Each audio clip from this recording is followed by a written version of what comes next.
A paz do Senhor Jesus esteja na sua vida. Seja muito bem-vindo ao canal da FAEST Academia, uma escola de educação teológica aqui do estado de Santa Catarina. Eu sou o pastor Reginaldo de Souza e nesta videoaula apresentaremos subsídios para a lição de número 12 do quarto trimestre de 2023 da EBD, Escola Bíblica Dominical, revista da CPAD Adultos, que tem como título o modelo de missões da Igreja de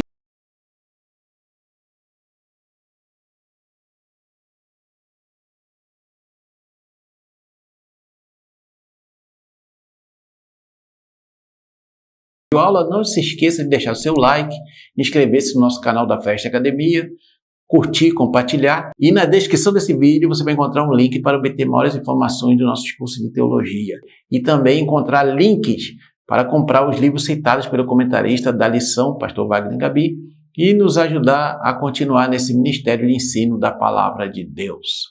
O textuário diz assim: E, servindo eles ao Senhor e jejuando, disse o Espírito Santo: Apartai-me a Barnabé e a Saulo, para a obra a que os tenho chamado. Atos, capítulo 13, versículo 2. Verdade prática diz: a ação do Espírito Santo é a garantia do sucesso de toda a obra missionária. Leitura bíblica em classe, Atos, capítulo 11, versículos de 19 ao 26 e capítulo 13, versículos de 1 ao 5. A introdução diz: nesta lição estudaremos a respeito da primeira igreja cristã formada por gentios, a igreja de Antioquia da Síria. Veremos a sua fundação e formação, sua vida ministerial e de comunhão, como foram os resultados produzidos da prática missionária da igreja. Teremos, portanto, uma amostra clara de que nessa igreja havia uma dinâmica simples, porém profunda: jejum e oração para pedir orientação ao Espírito Santo, jejum e oração para executar a orientação do Espírito Santo, fazer missões, uma prática missionária na dependência do Espírito Santo. Então, a proposta desta lição, de número 12, é falar sobre a igreja que foi formada, foi plantada ali na cidade de Antioquia da Síria. E a partir dessa igreja, como se desencadeou todo o projeto missionário através do apóstolo Paulo e de Barnabé, que alcançou o mundo gentílico. Tópico 1, a igreja de Antioquia, natureza e características. Subtópico 1, Antioquia da Síria. Antioquia da Síria era conhecida como a Rainha do Oriente. A cidade tinha uma população estimada de 500 mil habitantes. Antioquia era constituída de diversas nacionalidades e, por isso, dizia-se ser possível conhecer os costumes do mundo inteiro pela mistura de povos que frequentavam suas praças. Não por acaso, essa cidade tornou-se a segunda capital do cristianismo, depois de Jerusalém, e a sede de missões da igreja cristã.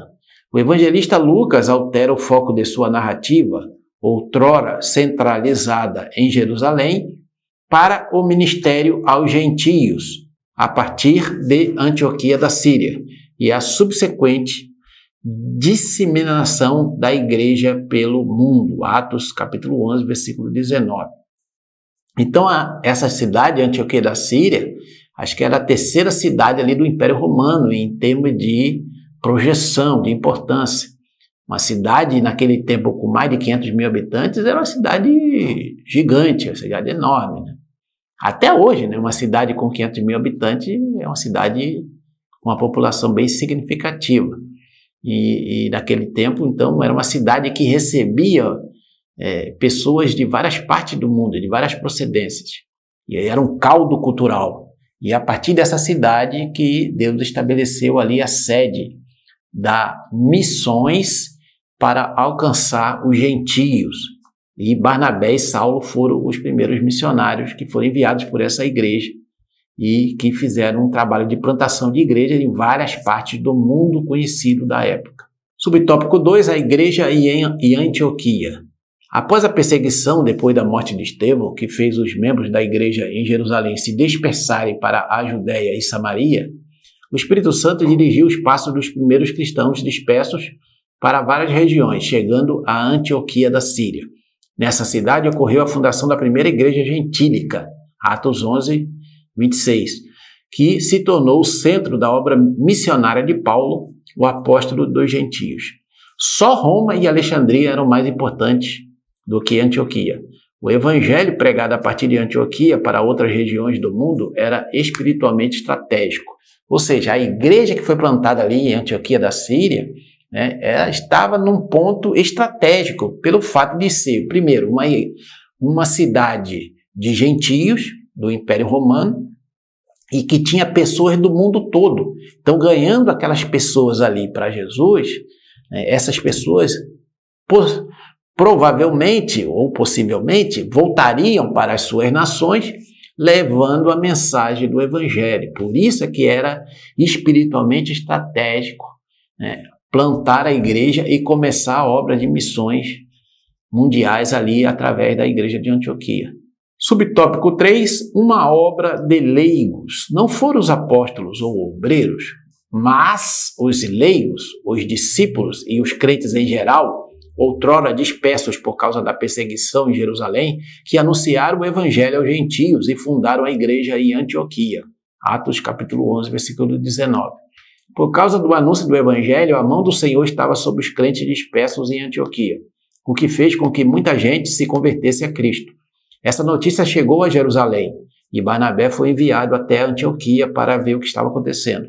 Nessa oportunidade, pela primeira vez, os discípulos da igreja em Antioquia foram chamados de cristãos. Atos capítulo 11, versículo 26. Então, houve uma grande perseguição em Jerusalém depois da morte de Estevão, o primeiro mártir. Esses crentes que foram dispersos chegaram até Antioquia da Síria, pregaram o evangelho, testificaram de Jesus, ganharam muitas almas para Jesus, e a igreja de Jerusalém, que é onde estava ali onde estavam os apóstolos, enviaram até Antioquia Barnabé, que era um discípulo antigo, um discípulo que tinha uma fé já sólida, para verificar o que estava acontecendo em Antioquia. Quando ele chegou, ele viu a graça de Deus que estava salvando almas, fortaleceu os crentes e depois ele foi buscar Saulo, na época ainda era Saulo de Tarso, para vir congregar ali em Antioquia e, a partir dali, começarem o trabalho de missões aos gentios. Tópico 2, uma igreja missionária em ação.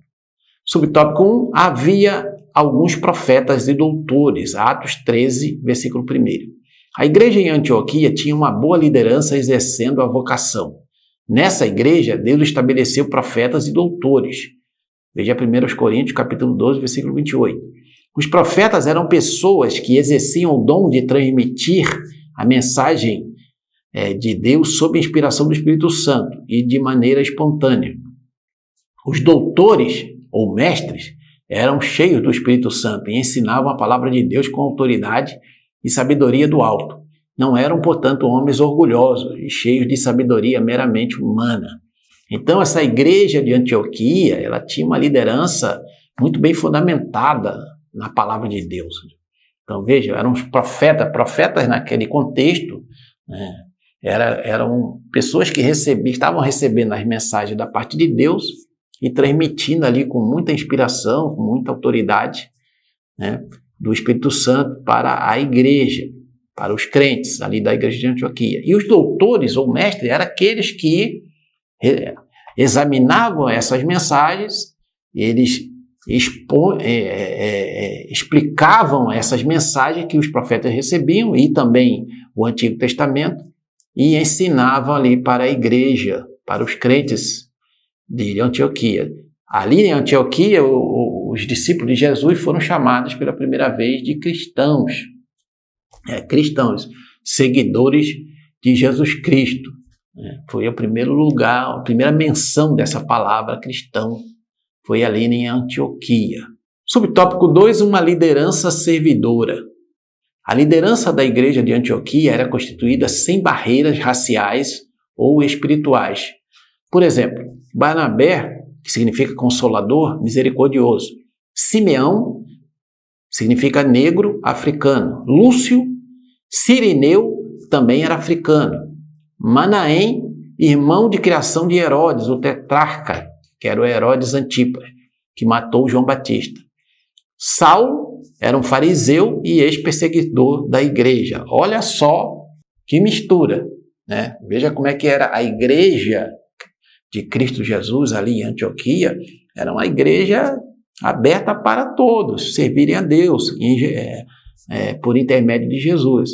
Não havia preconceito, como não deve haver nenhum tipo de preconceito na igreja de Cristo atual, né? Todos somos um em Cristo Jesus, todos somos iguais em Cristo Jesus. E isso era um exemplo que essa igreja lá em Antioquia da Síria estava dando, né? Não só para aquela época, mas também para toda a história da igreja. Veja que os judeus eles eram muito exclusivistas, eles já tinham restrições a pessoas de outras nacionalidades, mas Deus, né, derrubou essa barreira entre judeu e gentio através do Senhor Jesus Cristo, através do Evangelho de Jesus Cristo, né, e isso alcançou pessoas de várias partes do mundo. Essa profunda comunhão de adoração, oração e serviço na diversidade de pessoas salvas trazia uma convicção de trabalho em favor das multidões não alcançadas da Ásia Menor e da Europa. Era um lugar apropriado para começar a obra de missões para alcançar os gentios em várias partes do mundo, né? É o lugar escolhido por Deus ali em Antioquia da Síria. Subtópico 3, apartai-me a Barnabé e a Saulo, versículo 2. Nesse ambiente de sensibilidade espiritual, o Espírito Santo ordenou que separassem Barnabé e Saulo. Em seguida, eles foram enviados para o campo. Note que, antes de receberem a orientação do Espírito Santo, a liderança, que eram os profetas e mestres, e toda a igreja estavam no propósito de jejum e oração. Após receberem a orientação do Espírito e antes de enviarem Barnabé e Saulo ao campo missionário, profetas, mestres e toda a igreja continuavam jejuando e orando. A lição aqui é muito clara. Na obra missionária e em qualquer projeto na obra de Deus, devemos entrar num propósito de jejum e oração para receber a orientação do Espírito, bem como para executar a orientação do Espírito. Sem dúvida, essa era a base do sucesso missionário da igreja em Antioquia. Era uma igreja de muita oração e jejum. Por isso é que Deus, né, fez toda esse trabalho, né, essa obra ali na igreja de Antioquia e através dos crentes da igreja de Antioquia, né? Então, estavam orando, jejuando e orando, buscando a Deus, pedindo a direção, a orientação do Espírito Santo. E o Espírito Santo disse: separai-me a Barnabé e a Saulo para a obra que os tenho chamado. Mas antes de enviarem os dois para fazer a obra missionária, eles continuaram jejuando e orando e buscando a Deus, para Deus orientar todas as coisas. E é assim que nós devemos fazer ainda hoje. Em qualquer tarefa no reino de Deus, tem que ser, né, tem que começar com muita oração e jejum para buscar a direção e a orientação do Espírito Santo de Deus. Se você quer aprender mais sobre a Palavra de Deus, na descrição desse vídeo você vai encontrar um link para obter maiores informações sobre os cursos de teologia da Faeste Academia, curso básico, curso médio e cursos livres na área teológica para abençoar a sua vida. Ao finalizar essa videoaula, passe lá e aproveite a oportunidade de estudar teologia com quem entende do assunto, professores gabaritados, experientes em sala de aula, por um preço super acessível. Todos os nossos cursos têm certificado reconhecido por convenções de igrejas evangélicas espalhadas por todo o Brasil. Tópico 3, o serviço de missões. Subtópico 1, o início das missões cristãs. A narrativa de Lucas, que denominamos de primeira viagem missionária de Paulo, começa em Antioquia, com a escolha de Barnabé e Saulo pelo Espírito Santo para uma obra especial. João Marcos, autor do Evangelho que leva o seu nome, permaneceu em Jerusalém até ser levado para Antioquia por Barnabé, seu primo, e Paulo, que regressavam de uma missão de socorro a Jerusalém, Atos 12, 25. Quando partiram para Chipre, na sua primeira viagem missionária, levaram João Marcos em sua companhia, Atos 13, 5. Porém, ao chegarem a Perge, na Ásia Menor, Marcos os deixou e regressou para Jerusalém, Atos 13:5. Então veja que aqui o Lucas, que escreveu tanto o Evangelho segundo Lucas como o livro de Atos dos Apóstolos, ele vem descrevendo tudo o que aconteceu ali através de Paulo e de Barnabé. Né? E aqui nesse ponto, que começou ali em Antioquia da Síria, né? Você vê que eles fizeram a primeira viagem, levaram o Marcos junto, mas o Marcos, depois de uma certa etapa ali, no início ainda da primeira viagem missionária, o Marcos retornou para Jerusalém, deixou Saulo, ou Paulo, e Barnabé sozinhos, para continuar ali na plantação de igrejas, na primeira viagem missionária. Logo, mais para frente, né, o João Marcos vai ser trazido por Barnabé, e Barnabé e Paulo acabam se separando. Né? Barnabé vai para um lugar e Paulo vai para outro, levando com ele Silas. Subtópico 2, roteiro da viagem e atividades missionárias. Nos capítulos 13 e 14 de Atos, encontramos diversas localidades onde a atividade deles foi desenvolvida. Missões em Chipre, Antioquia, da Pisídia, Icônio, Listra, Derbe e lugares antigos e novos. Depois, eles regressaram à Antioquia da Síria. Basicamente, nessas regiões, a obra missionária foi caracterizada por uma variedade de estratégias de evangelização, visitas a cidades e países em que o evangelho não havia chegado, perseguição e oposição ao evangelho, batismo no Espírito Santo, separação de líderes para igrejas plantadas, contatos e revisões das igrejas plantadas e muitas outras atividades missionárias. Todo esse projeto que Paulo e Barnabé desenvolveram, eles são princípios para serem usados até os dias de hoje. Né? Veja só, eles foram de cidade em cidade, de região em região, pregando o evangelho, as almas se convertiam, eles plantavam ali uma igreja, eles colocavam ali um líder, escolhiam alguém ali mais experiente, colocavam um líder para dar prosseguimento, partiam para uma outra região ainda, onde o evangelho ainda não havia sido pregado, e faziam a mesma coisa. Depois que eles passavam por uma série de lugares e cidades e regiões, eles voltavam uma por uma para ver como é que o trabalho estava sendo feito. Esse era o trabalho missionário que eles faziam. E é assim que se deve fazer até os dias atuais, né? Porque eles estavam fazendo tudo sob a orientação do Espírito Santo. E o Espírito Santo fez eles trabalharem dessa forma, e é essa forma que nós devemos trabalhar também nos dias atuais. Subtópico 3, prestando contas. Ao final de cada uma das viagens missionárias, Paulo e sua equipe prestavam contas à igreja que os havia recomendado. Foram perseguidos, mas Paulo e a equipe que estava com ele evidenciaram a manifestação do poder de Deus na primeira viagem missionária. Aqui aprendemos algumas lições preciosas. Primeira, a ideia de missionários independentes que respondem somente ao Senhor, entre aspas, não é bíblica. O apóstolo Paulo não deixava de relatar a atividade missionária à sua igreja de origem. Atos 14, 27 a 28. Segunda coisa, teremos oposição e obstáculos na obra missionária, mas também teremos resultados que glorificarão o Senhor que nos chamou.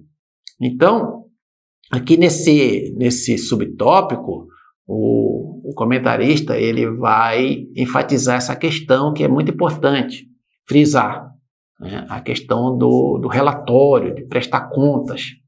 Né? De ver que o Paulo e Barnabé, depois da primeira viagem missionária, depois que fizeram todo aquele trabalho, Deus os usou tremendamente, plantaram várias igrejas, muitas almas se converteram, houve muitas curas, libertações, e etc. Eles voltaram ao local de origem, de onde partiram, a igreja de Antioquia, e prestaram um relatório de tudo que tinha acontecido, trazendo edificação para aqueles crentes, porque os crentes de Antioquia estavam ali orando, intercedendo por eles, né, ajudando financeiramente. E veja só, o princípio que Deus estabeleceu aqui na sua palavra, né, de prestar conta, prestar relatório. Nós somos uma igreja, um corpo, somos membros do corpo de Cristo, nós não trabalhamos isoladamente, né, longe dos outros nossos irmãos em Cristo Jesus. Todos nós temos o mesmo propósito, que é ide por todo mundo, pregai o evangelho a toda criatura. Todos trabalhamos em prol do reino de Deus. É isso que realmente movia Paulo, Barnabé e os primeiros missionários, e também missionários e missionárias ao longo da história da igreja, e muitos servos e servas de Deus também ao longo da história da igreja. Devemos continuar fazendo dessa maneira, prestando contas. Aqui nós essa coisa de sou independente, não existe independente. Você não pode, se você cortar um dedo da sua mão e deixar ele independente ali num local, ele vai apodrecer, está fora do corpo, ele não está recebendo o sangue nele, ele vai morrer. Não tem como viver independente, somos um corpo. Muito bem, estamos chegando à conclusão. Se você está sendo abençoado ou abençoada por essa videoaula, não esqueça de deixar seu like, curtir, compartilhar, para que mais pessoas sejam alcançadas, né, pela mensagem que é propagada aqui nessas videoaulas da Faeste Academia. Também não esqueça aqui o nosso link na descrição para obter informações sobre os cursos da Faeste Academia, uma plataforma online para abençoar a sua vida com cursos baseados na palavra de Deus para a sua edificação. Muito bem, a conclusão diz assim: à luz desta lição, podemos afirmar que a igreja cristã cumpre o seu propósito quando a cultura de missões faz parte da sua rotina. Uma das provas de que o Espírito Santo age na igreja é o investimento em missões. Assim, é nossa a tarefa de evangelizar, participar dos projetos missionários de nossa igreja local, orar e jejuar por missão, contribuir e se colocar à disposição para ir ao encontro de quem precisa ouvir de Jesus. Quando o Espírito Santo encontra pessoas despojadas e sedentas por almas, ele as capacita com talentos e dons espirituais para que se lancem inteiramente na mais sublime missão, ganhar vidas para o reino de Deus. Então, nesta videoaula, né, o comentarista quis enfatizar essa questão de que nós temos a tarefa de evangelizar o mundo, de cumprir a grande comissão, ir por todo mundo, pregar o evangelho a toda criatura, né? Temos esta missão que o Senhor Jesus nos deixou para toda a sua igreja, né? E contamos com a ajuda, o auxílio, o poder e a autoridade do Espírito Santo para nos orientar, nos direcionar e nos capacitar para prosseguir, né, ganhando almas para Jesus até que ele volte para buscar a sua igreja. Muito bem, este foi o conteúdo desta videoaula. Deus abençoe seus estudos e nos encontramos na próxima videoaula, querendo Deus.